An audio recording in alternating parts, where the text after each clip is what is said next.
Alrighty, hosses, welcome back, and in this video I'm going to show you how to perform calculations on dictionary values rather than the keys.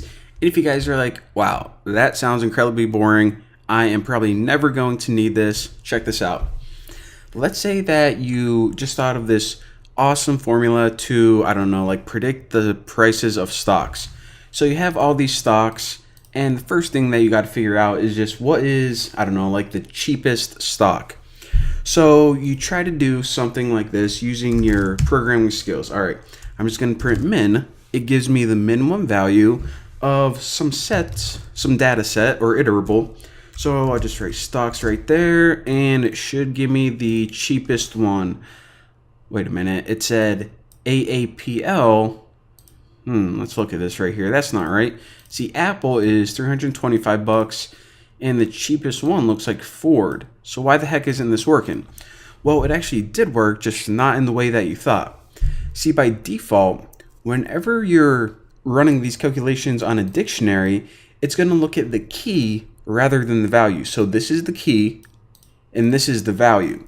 So it did give you the minimum one. It's just that the minimum one in alphabetical order was Apple. But that's not what we want. We want the cheapest one, which is Ford. So how the heck do we get that? Stocks? No, not. Let's figure this out. All right. So we can't just sort it the default way, or else we don't get what we want.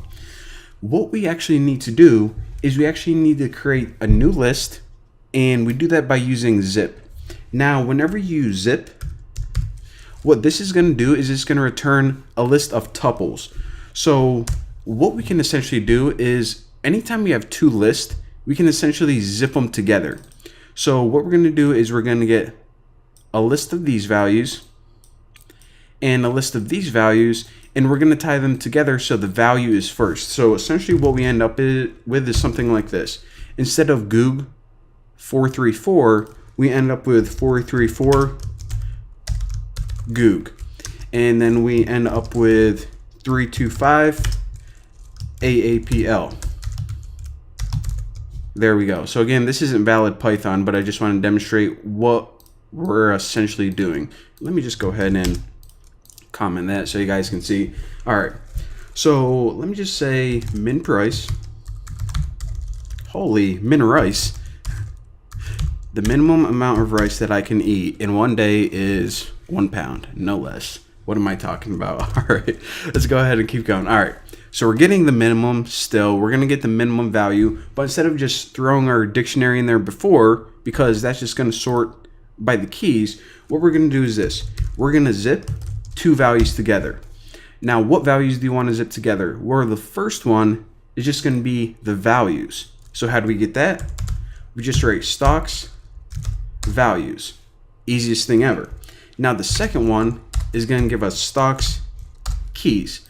So all we're doing right here is instead of having the keys first and the value second, all we're saying is put the values first and the key second. Easiest thing you've probably ever done in your life. And now let me just print out what we found. So print out min price, and there you go.